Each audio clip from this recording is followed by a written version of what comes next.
Dia tak pernah perintah pun kata dia. Apa yang kita buat adalah titik pertama saya buat farm fresh dulu, tak ada tak lain dan tak bukan dia dah nak bagi anak bini saya makan dengan nak bayar hutang itu. Tapi saya keep on buat benda tu, buat dan dalam hati saya sentiasa percaya bahawa saya akan jadi orang berjaya. Pada waktu saya mulakan farm fresh, umur saya 44. Dah tua dah, orang muda-muda katanya 44 tu siapa nak ambil orang kerja lagi. Dan itu adalah pilihan terakhir saya. Kalau kali ni fail, saya pergi Australia. Terus buat. Entahlah, dia balik kan di Jepun ke, jadi tourist guide ke whatever. Itu saya memang nak buat sebab saya dah tak ada Tuhan. That's my life choice, do or die. Saya kena buat. Dan buat bisnes ni, buat je lah. Jangan banyak-banyak sungai. Buat bisnes ni buat. Jangan kadang-kadang tengok strategi. Ya, kena tengok juga strategi betul ke tidak. Kalau strategi dah betul, yang pertama bila nak buat, saya ajar dia orang, make sure you punya produk yang you keluarkan ada repeat order.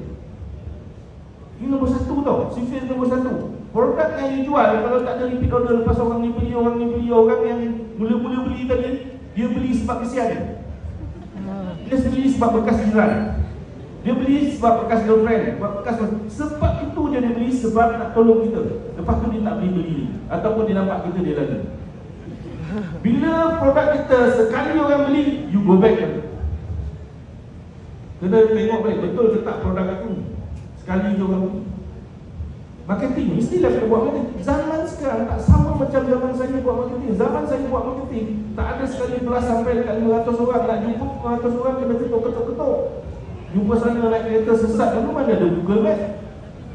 Tak ada. Kena pergi jumpa orang satu orang. Sekarang dah ada. Cuma kena kreatif. Kena tahu siapa yang punya target group.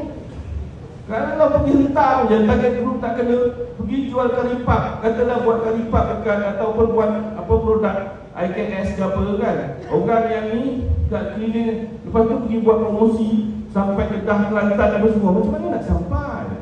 So tahu target group kita, barulah kita buat marketing. Tahu direction kita.